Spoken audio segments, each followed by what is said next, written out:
बार पढ़ लिया है अपन ने, शुरुआत में भी पढ़ा है और बाद में भी पढ़ा है ना।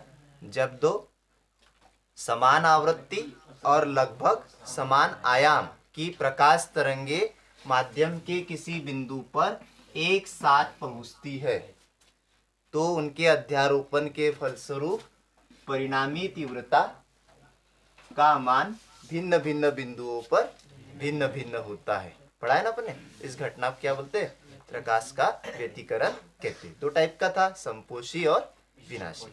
तो यहाँ पर ही दो इसकी शर्तें आ गई। सबसे पहला शर्तें है कि जो दोनों स्रोत होते हैं, जिस स्रोत से तरंगे निकलती है, वो कला संबद्ध होने चाहिए। लिखते भी चलना है साथ में। सबसे पहली शर्त है दोनों तरंगे कला संबद्ध होनी चाहिए।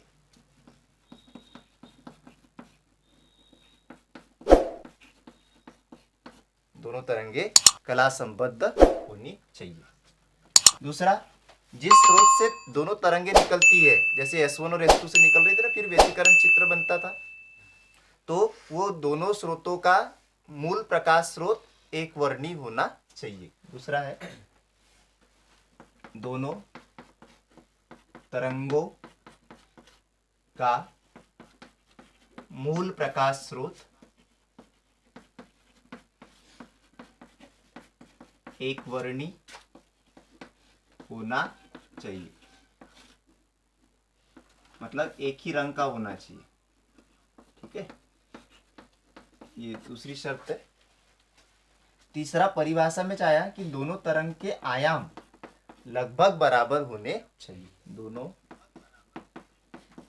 तरंगों के आयाम लगभग बराबर होने चाहिए। दोनों तरंग के आयाम लगभग बराबर होने चाहिए। उसके बाद दोनों तरंगे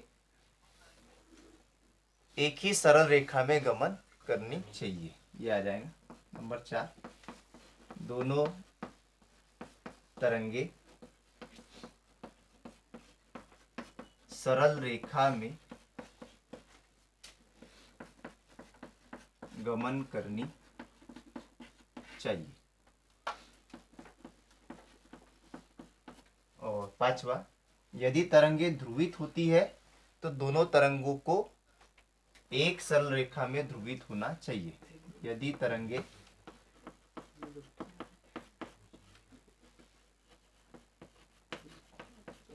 ध्रुवित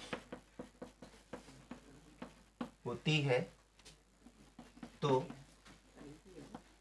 उन्हें एक ही तल में ध्रुवित होना चाहिए। ये व्यतिकरण की शर्तें। कभी कभी पूछ ले जाते हैं, प्रश्न ऐसा आता है कि व्यतिकरण किसे कहते हैं, इसकी शर्तें लिखिए। आ सकता है ना। तो ये अपने को शर्तें पता होना चाहिए। सबसे पहली शर्त है दोनों तरंगे कला संबद्ध होनी चाहिए। अब यहाँ देखो कला संबद्ध आया है, तो ये क्या होता है अपन इसको भी देखते हुए। ये तो शर्तें हो गई। लिख लिया क्या आपने? हाँ, अगली हेडिंग देना उसके बाद। कला संबद्ध स्रोत। कला संबद्ध स्रोत, कोहेरेंट सोर्स।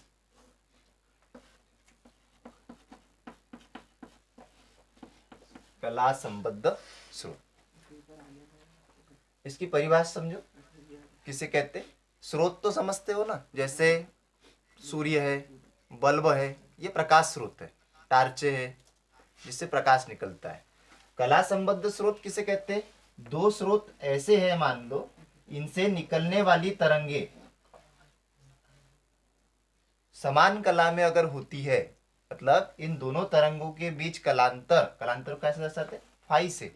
ये कलांतर समय के साथ नहीं बदलता है, तो ऐसे स्रोतों को हम कला संबद्ध स्रोत कहते हैं। इसमें एक चीज ध्यान रखना है कि जो दो एक जैसे स्रोत, जैसे दो मोमबत्ती हो सकती है या दो बल्ब हो सकते हैं, इनसे निकलने वाली जो तरंगे होती है वो कभी भी कला संबद्ध नहीं होती है।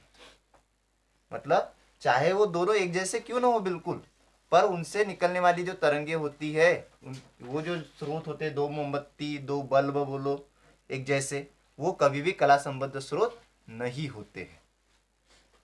फिर होते कौन से हैं? क्या होना चाहिए, एक जैसे ये मोमबत्ती ली अपन ने, तो इससे प्रकाश निकलेगा और इसको अपन दो स्लिटों पर गिराएंगे, S1 और S2 पर, फिर इससे तरंगे निकलेंगी, तो ये जो तरंगे होंगी ये कला संबद्ध होंगी। मतलब दोनों प्रकाश स्रोतों का मूल प्रकाश स्रोत एक ही होना चाहिए। ये देखो लिखा है, दोनों तरंगों का मूल प्रकाश स्रोत एक वर्णी होना चाहिए। ये इसमें आता है ना, तो किसे कहेंगे कला संबद्ध स्रोत।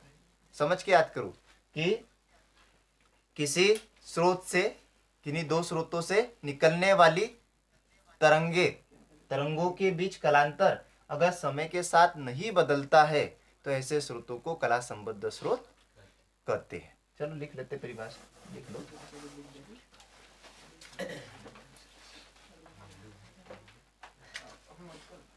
ऐसे दो स्रोत, ऐसे दो स्रोत जिनसे निकलने वाली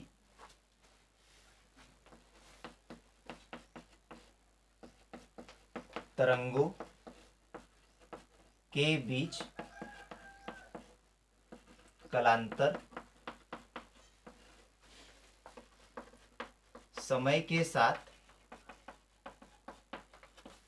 नहीं बदलता है,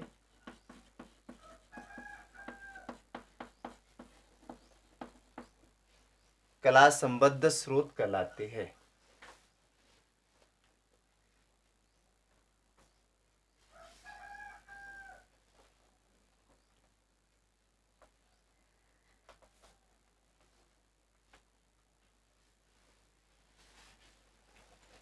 ऐसे दो स्रोत जिनसे निकलने वाली तरंगों के बीच कलांतर समय के साथ नहीं बदलता है, कला संबद्ध स्रोत कहलाते हैं।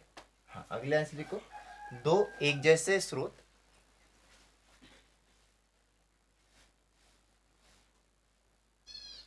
दो एक जैसे स्रोत कोष्टक में लिखो, जैसे दो मोमबत्ती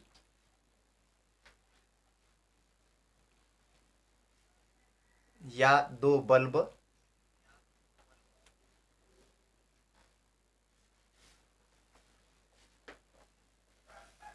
कोष्टक बंद, कभी भी कला संबद्ध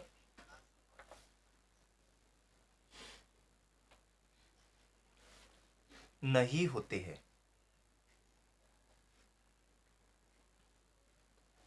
ठीक है, चाहे वो बिल्कुल एक जैसे क्यों ना दिखते हो, पर दोनों से निकलने वाली तरंगों में कुछ न कुछ कलांतर होगा, वो कला संबद्ध नहीं होते हैं। तो ये कला संबद्ध स्रोत हो गए भाई। हाँ, व्यतिकरण की शर्तें पे थे, अगर आपको ये पता है तो एक दो शर्तें यहाँ भी आ जाती है। पहली शर्त कि दोनों तरंगे कला संबद्ध होनी चाहिए। दूसरा, दोनों तरंगों का मूल प्रकाश स्रोत एक वर्णी होना चाहिए, क्योंकि दो मोमबत्ती लेंगे तो दो अलग अलग स्रोत हो गए। ठीक है, तो हमारा ऐसे स्रोत लेना है जिनका मूल प्रकाश स्रोत क्या होना चाहिए, एक ही होना चाहिए। तीसरा, दोनों तरंगों के आयाम लगभग बराबर होने चाहिए, ये तो परिभाषा में चाहे। और चौथा, दोनों तरंगे सरल रेखा में गमन करना चाहिए, ये भी परिभाषा में आया है। और पांचवा, यदि तरंगे ध्रुवित होती है तो उन्हें एक ही तल में ध्रुवित होना चाहिए। ये 5 शर्तें व्यतिकरण की। ठीक है, चलो आगे देखते हैं। नेक्स्ट हेडिंग दो, विवर्तन। विवर्तन के बारे में देखते, किसे कहते हुए प्रकाश का विवर्तन, डिफ्रैक्शन।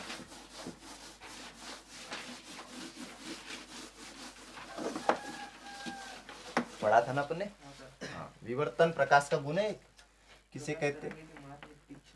हाँ, यदि विवर्तन मतलब क्या होता है,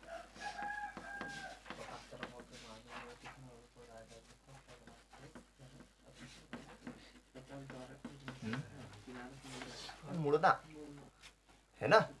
प्रकाश के मार्ग में अगर कोई तीक्ष्ण अवरोध आ जाए, धारदार, तीक्ष्ण मतलब धारदार, जैसे चाकू होता है उसकी धार होती, हाँ, धारदार अवरोध आ जाता है, जैसे तार है, बाल है, ब्लेड है, ठीक है, ये आ जाता है, तो प्रकाश उसके द्वारक, द्वारक मतलब जहां प्रकाश टकराता है ना उसको बोलते हैं द्वारक। जैसे ये यहाँ पे अगर टकराएंगे, ये द्वारक हो गया इसका, है ना, धार पर, तो उस द्वारक के किनारों पर प्रकाश क्या हो जाता है, मुड़ जाता है। इस घटना को क्या कहते हैं, प्रकाश का विवर्तन कहते हैं। पर आप बोलोगे कि प्रकाश तो भाई सरल रेखा में चलता है, हमने तो सुना नहीं कि प्रकाश कभी मुड़ता है, ठीक है। तो एक शर्त होती है कि दोनों घटनाएं सत्य है, मतलब प्रकाश के कणों का आकार अगर अधिक है तो प्रकाश के मार्ग में अगर कोई अवरोध आएगा तो उससे टकराएगा तो उसके द्वारा रोक लिया जाएगा, तो इधर इसकी क्या बनेगी, छाया। पढ़ा है ना अपन, है ना। परंतु इसके मार्ग में ऐसा अवरोध आए जिसकी तरंगदैर्घ्य प्रकाश के तरंगदैर्घ्य की कोटि की हो, 10⁻⁶ प्रकाश की तरंगदैर्घ्य होती है, इससे प्रकाश की तरंगदैर्घ्य से भी कम तरंगदैर्घ्य की कोई अवरोध अगर इसके बीच आ जाए, मतलब बहुत ही कम आकार के कोई अवरोध आ जाए, जैसे गैस के कण, गैस के कण भी बहुत कम आकार के होते हैं प्रकाश के कणों के से, है ना। तो कम आकार का अवरोध आ जाए तब क्या होता है, उसके किनारों पर प्रकाश क्या हो जाता है, मुड़ जाता है। बात समझ में आ रही। प्रकाश के कण क्या होते हैं, नॉर्मली प्रकाश के कण के मार्ग में अगर कोई ऐसा अवरोध आ जाए जो बड़ा हो प्रकाश के कणों से, तो प्रकाश फिर उससे मुड़ेगा नहीं, क्या हो जाएगा, उसके द्वारा रोक लिया जाएगा।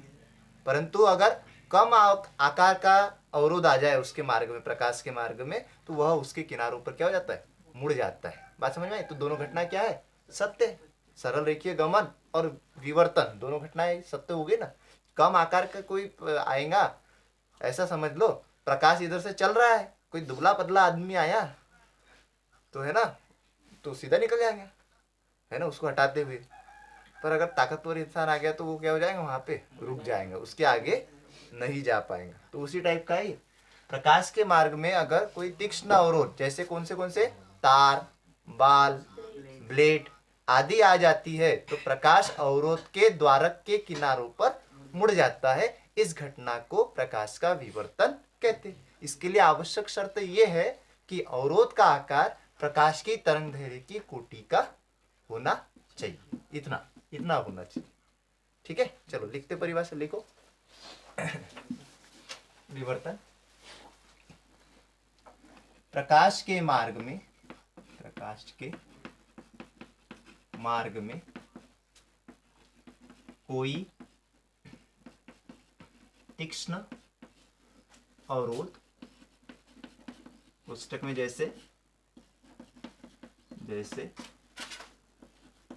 बाल, तार, ब्लेड, पुस्तक बंद आदि आ जाता है, तो प्रकाश अवरोध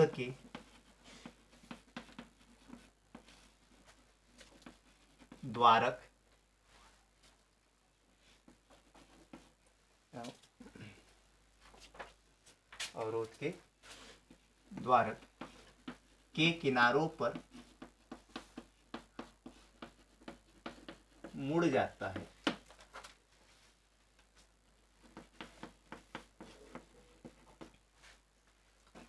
इस घटना को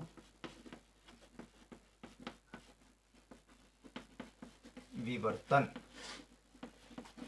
कहते हैं, या प्रकाश का विवर्तन कहते हैं, ऐसा लिख देंगे,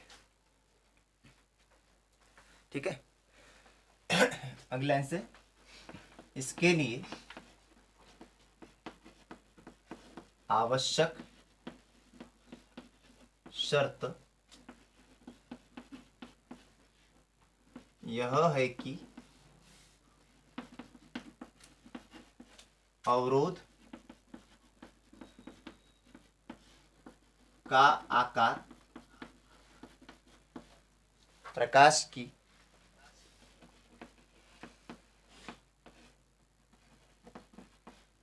तरंगदैर्घ्य की कोटि का होना चाहिए, प्रकाश की तरंगदैर्घ्य की कोटि का होना चाहिए। ठीक है, ये अपने को ध्यान रखना है। यहाँ पे कोटि कोष्टक में अपन लिखेंगे 10⁻⁶ मीटर का होना चाहिए। ठीक है, अब इसको अपन प्रयोग द्वारा प्रदर्शित करते, प्रायोगिक प्रदर्शन।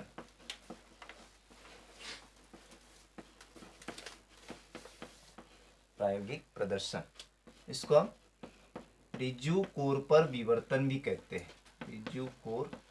रिजु कोर मतलब तार, जैसे रिजु रेखीय चालक पढ़ा था ना, एकदम जो सीधा होता है, धारदार। रिजु कोर पर विवर्तन।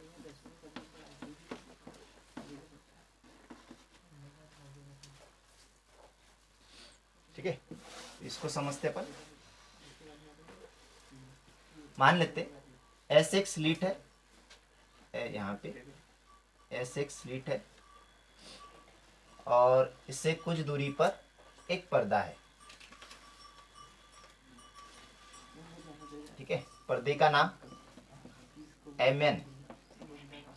MN एक पर्दा है। इसके बीचों बीच में एक बिंदु P ले ले और इन दोनों के मध्य में एक ब्लेड रख देते हैं अपन। यहाँ पे ब्लेड समझता है ना, और वो भी कैसे रखी है ब्लेड, ऐसी खड़ी, ताकि उसकी धार दिखे। तीनों एक दूसरे के तल के लंबवत है।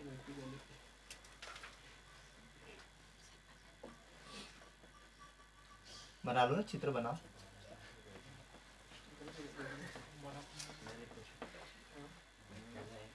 क्या है चित्र में, एक स्लिट है, एक ब्लेड है, AB ले लो, ब्लेड है, ये ब्लेड है। ठीक है, ये स्लिट है, इसको हम एक वर्णी प्रकाश स्रोत से प्रकाशित करते, और एक पर्दा है MN। तीनों एक दूसरे से लंबवत है।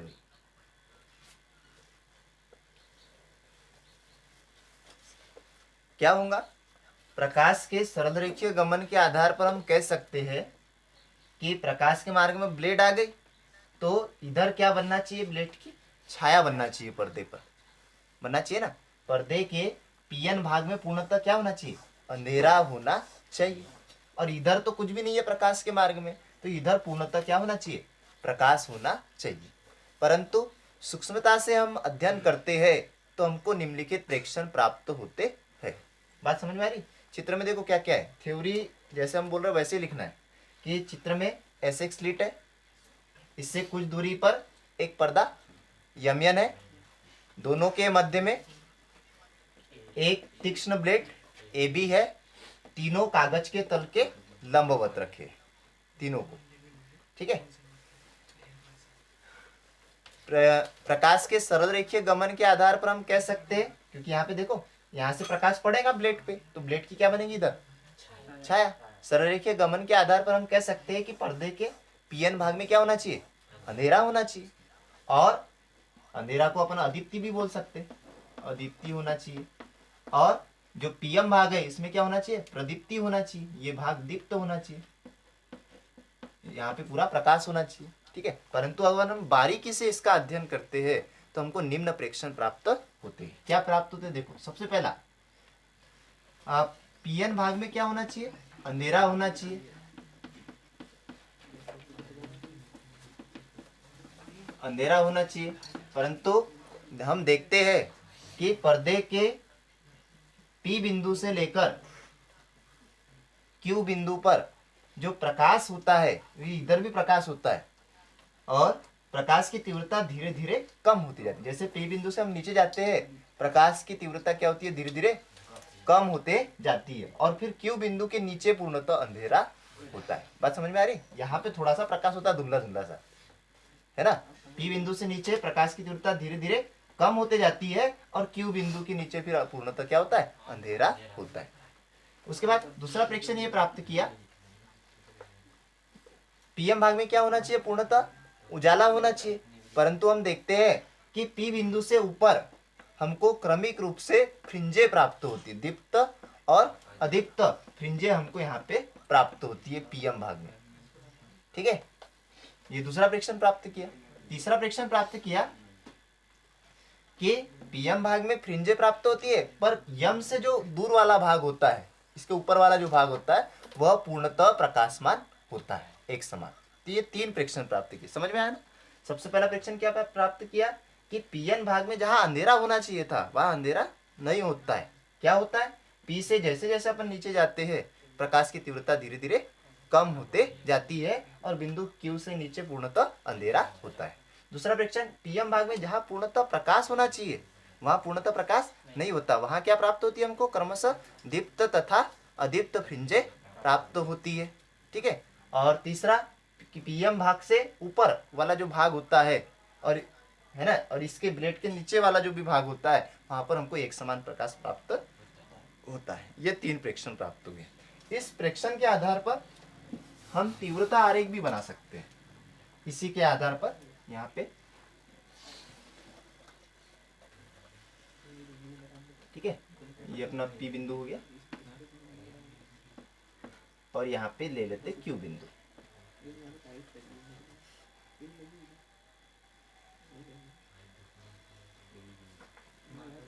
प्रकाश की तीव्रता और दूरी के बीच में ग्राफ बना रहे हैं अपन यहाँ पे। तो एक अक्ष पे तीव्रता ले रहे और इधर ऊर्ध्वाधर अक्ष पर हम दूरी ले रहे। तो ग्राफ देखो कैसे, पी से नीचे जाएंगे तो तीव्रता क्या होगी, घटते जाएंगे, तो ऐसा आएगा ग्राफ इस प्रकार से।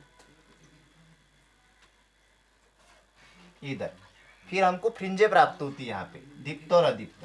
तो जैसे जैसे पी बिंदु से ऊपर जाते हैं जो फ्रिंजे होती है, दीप्त फ्रिंज, उसकी तीव्रता अधिक होती है, और जैसे जैसे अपन ऊपर जाते हैं तो तीव्रता जो होती है वो कम होते जाती है, इस प्रकार। ठीक है, ये बता रहा है कि पहले तीव्रता क्या होती है, अधिकतम होती है पी से ऊपर, फिर धीरे धीरे क्या होती जाती है, तीव्रता घटते जाती है। ये घटते जा रही है दीप्त फ्रिंज पर तीव्रता। ये तीव्रता और दूरी के बीच में ग्राफ हो गया। बाजू में यही उसके ये वाला बना दो, ये तीव्रता दूरी वक्र है।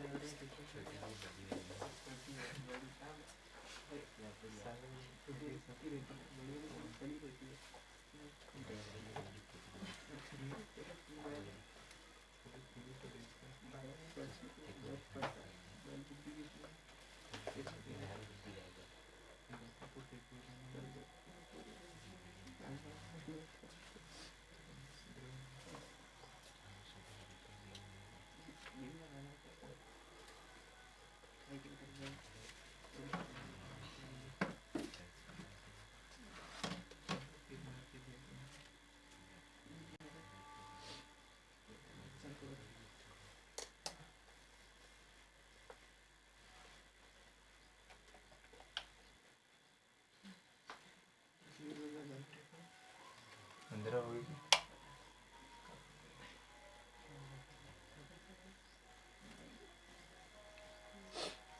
इसको हमने व्हाट्सएप पे भी डाल दिया है, आपने देखा होगा, कल रात को डाल दिया था, है ना।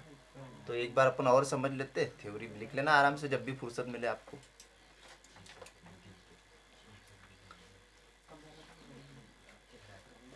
ठीक है, प्रश्न ऐसे आ सकता है कि विवर्तन किसे कहते हैं, विवर्तन की घटना को प्रयोग द्वारा प्रदर्शित कीजिए। तो सबसे पहले तो अपने को विवर्तन शब्द का अर्थ पता होना चाहिए कि विवर्तन यानी होता है मुड़ना। ठीक है, तो आपको सब याद रहेगा, विवर्तन यानी होता है मुड़ना। किसका मुड़ना, प्रकाश का। तो जब प्रकाश के मार्ग में कोई तीक्ष्ण अवरोध जैसे बाल, तार, ब्लेड आदि आ जाता है तो प्रकाश अवरोध के द्वारक, है ना, जैसे तार आ गया मान लो तो वो अवरोध हो गया ना, तो अवरोध के द्वारक पर वह मुड़ जाता है। इस घटना को विवर्तन कहते हैं। सीधा सीधा एक लाइन में बोलो तो प्रकाश का अवरोध के किनारों पर मुड़ना विवर्तन कहलाता है, या प्रकाश का मुड़ना विवर्तन कहलाता है। विवर्तन की घटना के लिए आवश्यक है कि अवरोध का आकार, ये वाली चीज, अवरोध का जो आकार है वह प्रकाश की तरंगदैर्घ्य की कोटि 10⁻6 मीटर का होना चाहिए। ठीक है, अब प्रायोगिक प्रदर्शन करेंगे हम, रिजु कोर्स से प्रकाश का विवर्तन बताएंगे। तो चित्र में देखो, एक स्लिट यस है, ये बहुत ही सिंपल है इसका वर्णन करना। स्लिट यस है, एक पर्दा यमयन है और दोनों के बीच में एक ब्लेड ए बी है। ठीक है, प्रकाश के सरल रेखीय गमन के आधार पर हम कह सकते हैं कि ब्लेड पर्दे के पीएन भाग में अंधेरा होना चाहिए और पीएम भाग में पूर्णतः उजाला होना चाहिए, परंतु सूक्ष्मता से अध्ययन करने पर हमको निम्नलिखित प्रेक्षण प्राप्त होते हैं। पहला, जहां पीएन भाग में अंधेरा होना चाहिए वहां पूर्णतः अंधेरा नहीं होता है। बिंदु पी से नीचे जाने पर प्रकाश की तीव्रता धीरे धीरे घटते जाती है और बिंदु क्यू तक घटते जाती है और बिंदु क्यू से नीचे पूर्णतः अंधेरा होता है। दूसरा, जहां पीएम भाग में पूर्णतः उजाला होना चाहिए, प्रदीप्ति होना चाहिए, वहां पूर्णतः उजाला नहीं होता, बल्कि पी बिंदु से ऊपर हमको क्रमशः दीप्त और अदीप्त फ्रिंजें प्राप्त होती है। ठीक है, और इसमें एक चीज और ध्यान रखना है खास करके कि दीप्त फ्रिंजों पर जैसे जैसे ऊपर जाएंगे दीप्त फ्रिंजों पर तीव्रता धीरे धीरे घटते जाती है। ये ग्राफ वही बता रहा है, तीव्रता क्या रही, जैसे जैसे दूरी बढ़ रही ऊपर जा रहे वैसे वैसे तीव्रता घटते जा रही है। और तीसरा भाग एम से परे ऊपर के भाग में पूर्णतः उजाला होता है। तो ये 3 प्रेक्षण प्राप्त की। चित्र में ये वाला चित्र को अपन जैसे ए नाम दे देंगे तो प्रयोग वाला हो गया, और चित्र बी में क्या हुआ, तीव्रता और दूरी के साथ में परिवर्तन प्रदर्शित है। इसमें बता रहा है कि दीप्त फ्रिंजों पर तीव्रता धीरे धीरे घटते जाती है। ठीक है, तो ये इसका प्रायोगिक प्रदर्शन हो गया। ठीक, आगे वाला अपन